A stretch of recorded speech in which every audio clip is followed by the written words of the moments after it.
거울 앞에서 이런 생각 해보신 적 있죠? 예전보다 탄력이 없어졌다. 뭘 발라도 그대로다. 언제부터 이렇게 됐지? 많은 분이 이걸 그냥 나이 탓으로 돌립니다. 맞는 말이기도 하고 틀린 말이기도 합니다. 나이가 드는 건 막을 수 없습니다. 하지만 피부 노화의 속도는 분명히 조절할 수 있습니다. 오늘 이 영상은 두 가지 질문에 답합니다. 왜 피부가 노화되는가? 그 원인을 정확히, 그리고 그 원인에 직접 작용하는 식품은 무엇인가? 크림이나 시술 이야기가 아닙니다. 피부 속에서 콜라겐이 어떻게 만들어지고 어떻게 무너지는지, 그리고 블루베리, 키위, 아몬드, 토마토, 복숭아가 그 과정에서 어떤 역할을 하는지 연구 결과로 설명드립니다. 50대의 피부는 아직 회복력이 있습니다. 오늘부터 방향을 바꾸면 달라집니다. 시작합니다. 콜라겐은 피부 속 단백질입니다. 탄력, 윤기, 탄탄함, 이것을 잡아주는 게 콜라겐입니다. 25살을 기점으로 매년 1% 정도씩 감소합니다. 40대에는 20%, 50대에는 30% 이상 줄어들어 있습니다. 줄어드는 이유는 두 가지입니다. 피부 속에는 MMP라는 효소가 있습니다. 이 효소는 원래 필요합니다. 낡은 콜라겐을 분해하고 새 것을 만드는 순환을 담당합니다. 균형이 있을 때는 문제 없습니다. 그런데 자외선이 MMP를 과잉 활성화합니다. 청소부가 갑자기 폭주하는 것처럼 낡은 콜라겐뿐 아니라 멀쩡한 콜라겐까지 분해해버립니다. 자외선 한 번에 이 효소가 급격히 늘어납니다. 선크림 없이 외출한 날 피부 속에서 벌어지는 일입니다. 미세먼지, 자외선, 스트레스가 피부에 염증을 일으킵니다. NF-kaphab이라는 염증 신호 경로가 활성화되면 콜라겐을 합성하는 섬유화 세포의 기능이 방해를 받습니다. 콜라겐이 분해되는 속도는 빨라지고 새로 만들어지는 양은 줄어듭니다. 눈에 보이지 않게 조용히 진행됩니다. 블루베리의 보라 남색 색소가 안토시아닌입니다. MMP 억제와 관련하여 블루베리 성분이 자외선으로 활성화된 MMP 앞에서 콜라겐 분해를 막는 역할을 합니다. 2023년 연구에서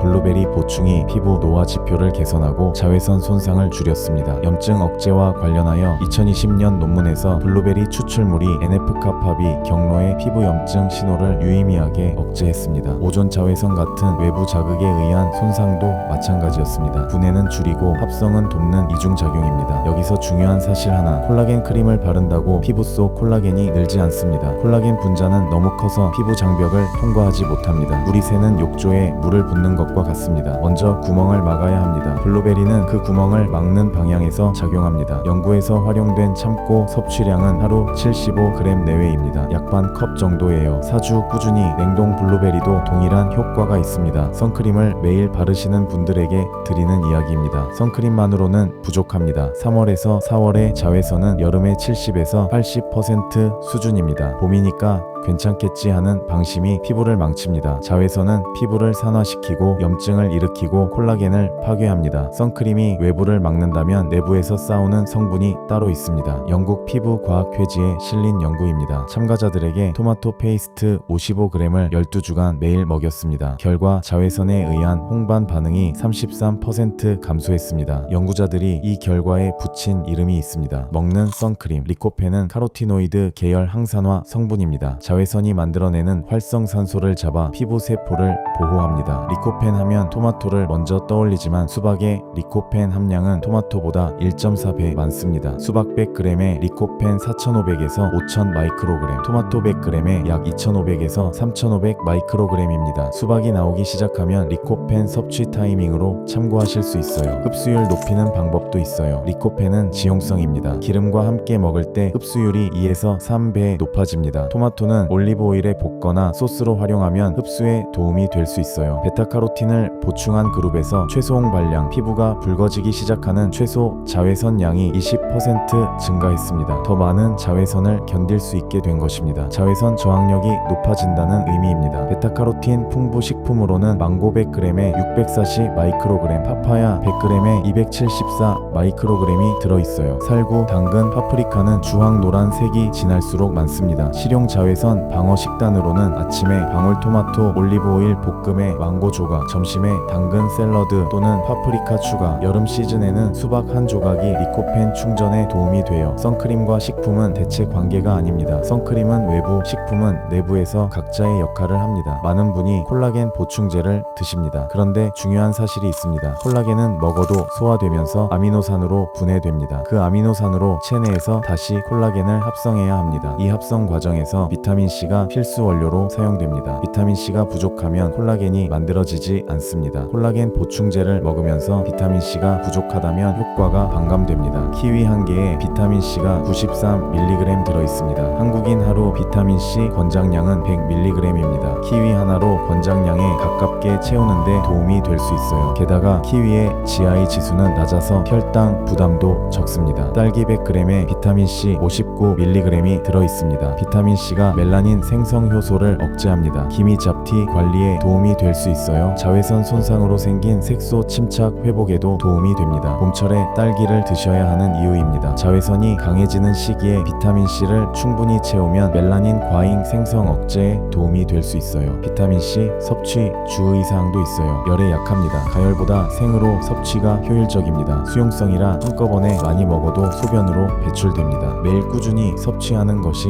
중요합니다. 신장 결석이 있는 분은 보충제 고용량 과다 복용에 주의하세요. 자외선이 피부에 닿으면 자유라디칼 활성산소가 생성됩니다. 이 자유라디칼이 피부 세포막의 지질을 공격합니다. 세포막이 손상되면 세포 기능이 떨어지고 피부가 칙칙해집니다. 비타민 E는 지용성 항산화제입니다. 세포막 안에 직접 자리 잡아서 세포막 지질을 공격하는 자유라디칼을 차단합니다. 2021년 피부과학 저널 연구에서 비타민 E를 꾸준히 섭취한 그룹이 자외선 노출 후 피부 손상 회복 속도가 유의미하게 빨랐습니다. 아몬드 스물세알 28g에 비타민 E가 7.3mg 들어있습니다. 한국 성인 하루 권장량 12mg의 60%입니다. 이게 견과류 중 압도적 1위입니다. 비교해보면 호두 28g에는 0.2mg, 캐슈넛 28g에는 0.3mg 밖에 없어요. 생 아몬드와 구운 아몬드의 비타민이 함량 차이는 크지 않습니다. 다만 고온에서 오래 볶거나 기름에 튀긴 것은 비타민 E가 산화됩니다. 색이 진하게 탄 것, 기름 튀김 아몬드는 피하세요. 생아몬드 주의사항도 있어요. 피틴산이 미네랄 흡수를 방해합니다. 8시간 물에 불려 섭취하거나 건조 로스팅 아몬드를 활용하는 방법을 참고하실 수 있어요. 보관은 지방이 많아 산패됩니다. 개봉 후 밀봉 냉장 보관하세요. 냄새가 이상하면 버리세요. 산패된 아몬드는 활성산소를 오히려 늘립니다. 일일 섭취 참고량은 아몬드 23알 내외예요. 그 이상은 칼로리 섭취량이 높아질 수 있어요. 아보카도 100g에 비타민 E가 2.1mg 들어있습니다. 키위 100g에도 1.5mg이 있어요. 아보카도는 비타민 E와 함께 올레산 단일 불포화 지방산이 세포막을 보호합니다. 봄철 아침 루틴으로 키위 한 개에 아보카도 반 개를 더하면 비타민 C와 E를 동시에 채울 수 있어요. 복숭아의 수분 함량은 88%입니다. 여름 자외선에 노출될 때 수분 보충 과일로